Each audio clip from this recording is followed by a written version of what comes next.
And at this time, I'd like to invite Tony Schaefer, our head of school, to do double duty and talk both about the school and our annual stewardship campaign here at St. Martin's Episcopal Church. Good morning, St. Martin's. Good morning. It is truly my honor to serve as your head of school. And there are a couple of times each year when the parish is kind enough to invite me to come and share some thoughts, and I'm delighted to be here this morning with you all. And this time of year, I'm thinking about the role that faith plays in education. And obviously there are times when we develop our faith and we celebrate our faith and we reflect on our faith, as we're doing right now, and as we do in chapel at school. But there are also daily repeated moments where faith is important. And for me, whenever I think of faith, I think of carpool. Of course I think of carpool. Imagine the faith that's required to send your 3-year-old into the building to spend the day with other adults. Reflect back, remember back to how much faith that took. And then after a while, as we get to know the building, we get to know the teachers and the parents of the other kids, that faith is no longer, it doesn't require so much faith of us, right? But then we start having to develop different kinds of faith. Faith in the wisdom and the commitment of the teacher who's sharing with us about our child's strengths and challenges.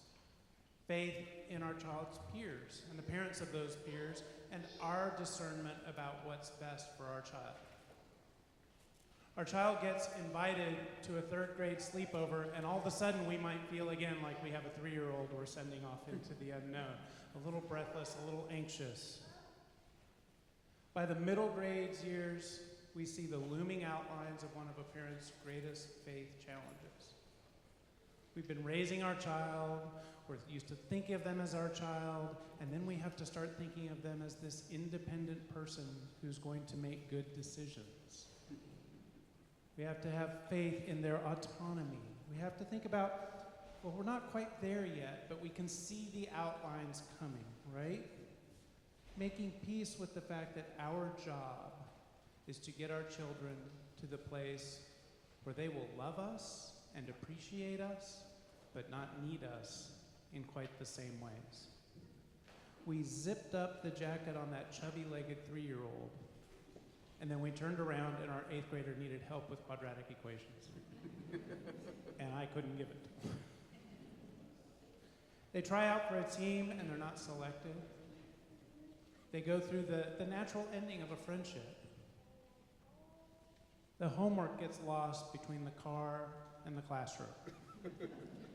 Again. And again. They discover a talent for acting as an 8th grader. A 6-year obsession with soccer comes to its end. Our children experience all these firsts, and we as parents experience them with them and go through that same breathless, that same expectation, that same hope for our children as they experience the first, as they venture into unexplored territory. Now, I'm blessed every day. I come to school with your kids. I come to school with the support of all of you as parents. I come to school every day with a committed, talented group of teachers, and you all never waste an opportunity to tell me how wonderful they are, both you and your children. I'm surrounded by blessings, so it's no wonder that I think about faith when I think about school. Now, Reverend Josh did mention that I'm doing double duty today. I feel a little bit like the kid who worked it out so he could turn in the same paper for English and social studies. Right? Now, with full disclosure, then I think I'm really not cheating, right? But I'll tell you, I give to St. Martin's Episcopal Church for the same reason that I give to St. Martin's Episcopal School. I sit down with my family and we say, you know, I learn here, I grow here, I love this community, and so I feel compelled to do more than just the minimum, right? This is where we focus our attention because we want the church and the school to thrive and to be here for our grandchildren, still providing what's provided today.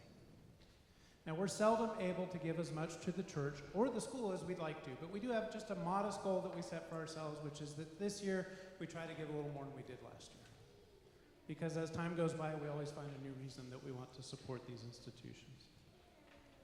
I also want to share with you that there are some specific ways in which your gifts and support of the church also help the school, and that should be no surprise. The first and biggest way is that the parish does not charge the school rent for use of our classrooms and facilities. Now, it's not evil when parishes do this, but I can tell you if I had encountered that relationship when I met you all, I would have had a real moment of pause before accepting this position. The church does not charge SPAN a placement fee for those collection bins out there, right?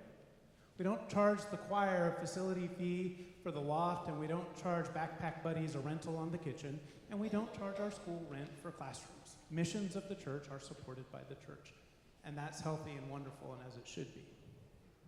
The program that we deliver today is made possible by the generosity of people who came before us, many of whom we'll never meet, and many of whose children didn't attend our school, because media didn't exist then. We strive to follow in their example because we're grateful for their generosity.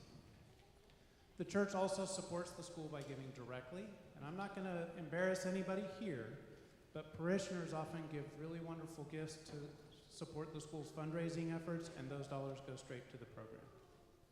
And then as you heard this year again, the vestry has continued its tradition of supporting the school's financial aid and making available money that really makes a St. Martin's education accessible to families for whom otherwise it would not be.